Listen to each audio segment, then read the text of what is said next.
Back at the Meridian today. Today is April 13, 2020. It's a Monday. And yesterday I was out here and I forgot the hardware. I needed to update the 430 and the Avidyne MFD.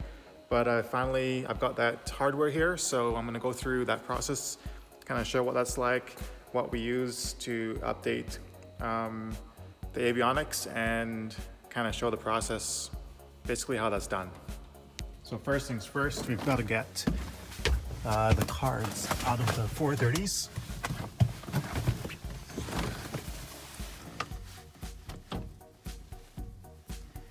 So here's our number 1 430 and our number 2 430. So you just kind of push on this little tab here, and that lifts the lever, and you can pull it up. It's kind of spring loaded, and then you can pull it out like that. Upside down. So that's what one looks like. I've got it marked as number 1, and we do the same for number 2.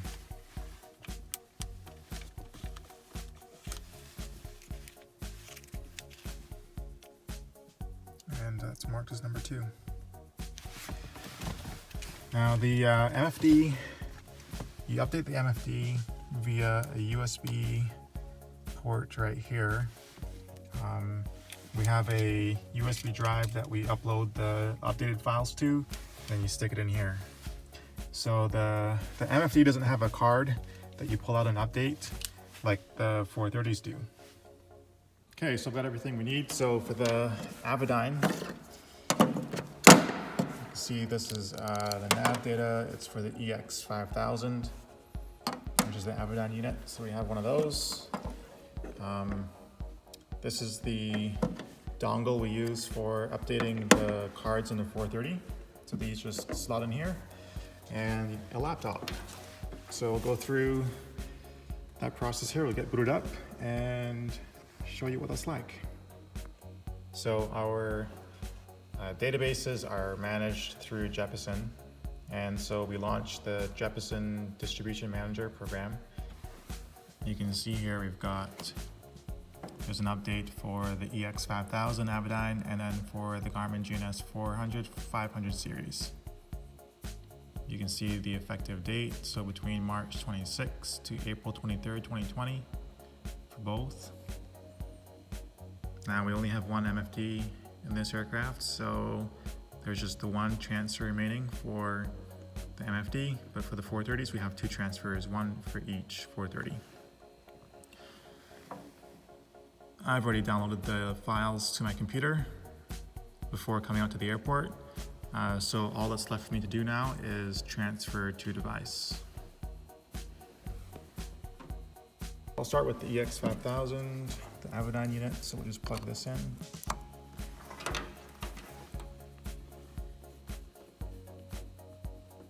So it launched this window. I'm going to go ahead, delete all the files that are currently on the USB drive. Now we're going to go ahead and hit transfer to device. It'll pop up and say choose location, nav data, which is drive D, and that's correct. Go ahead.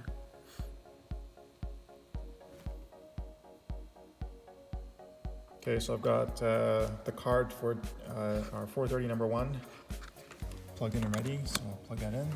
Should get some blue lights here, blue flashing light, perfect. That means we're connected. So we've got one remaining, and we'll go ahead and start the transfer. Let's recognize the device, so we'll go ahead and hit continue. So now this process for the 430 takes quite a bit longer than the Avidyne, so we'll just leave that, let that run.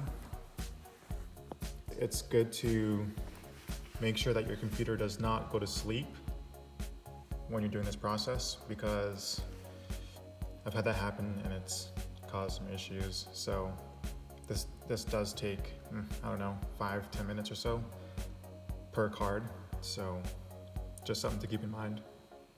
Okay, so that's finished, and we will repeat the process for the second one.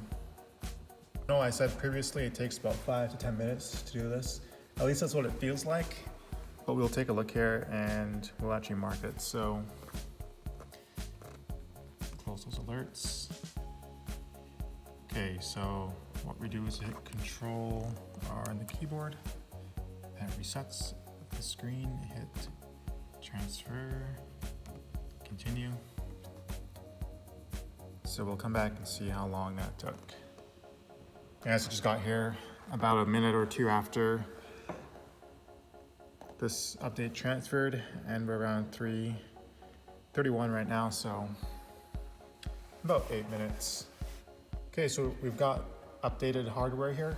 We're gonna go ahead and disconnect the battery minder from the aircraft. You're not supposed to turn the battery on, the battery master on, when your battery minder is connected.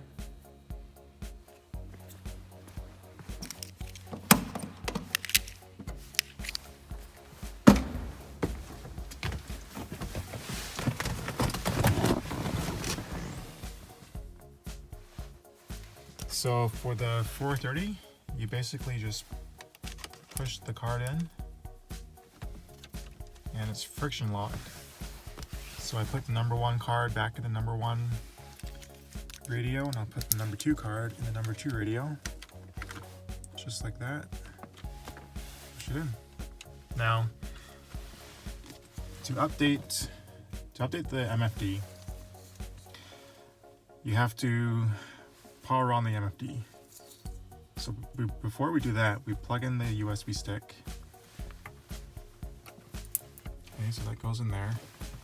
And you turn the battery master on.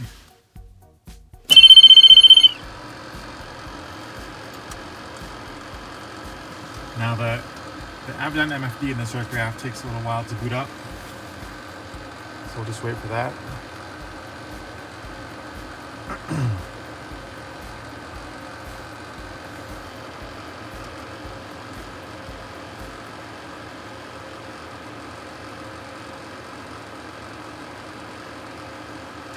See our PFDs come online there.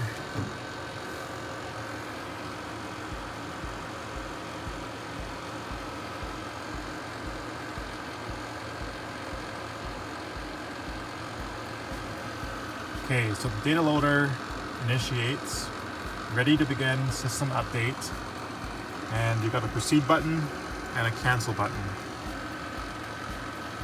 So we'll go ahead and hit proceed.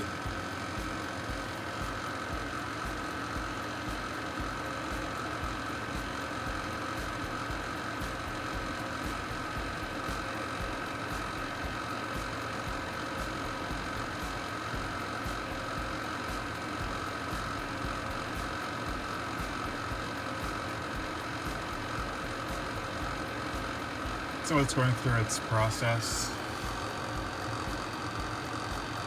You can see there's our annunciator panel. Now it's basically done here.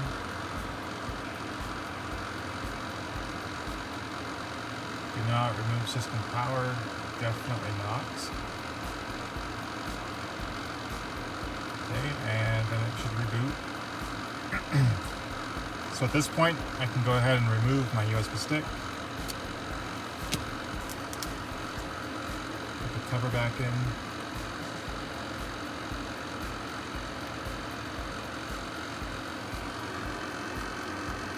Okay, so now we've got current nav data and the obstacles are also current.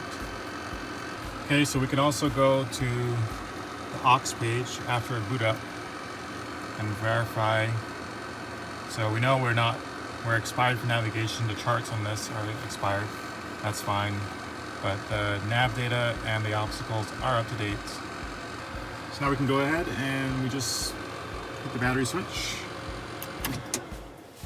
And updates are complete.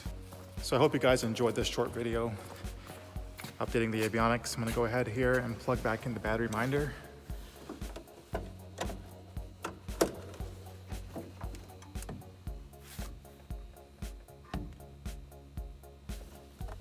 Looks like that's good.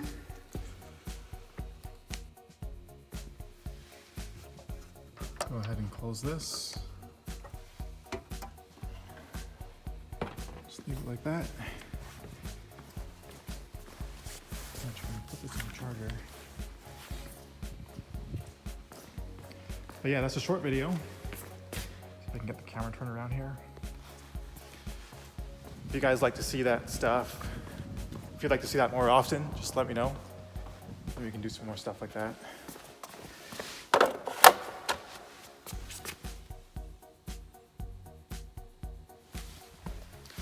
Interesting, I'm pretty sure that needed to be charged.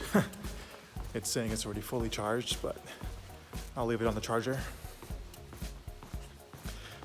But that's it for the Meridian, and now I'm actually getting ready to take the Warrior up. Just doing a pre-flight here, and gonna go do some laps in the pattern. It's a beautiful day, sunny day, so I need to take advantage of that. We'll talk to you guys next time.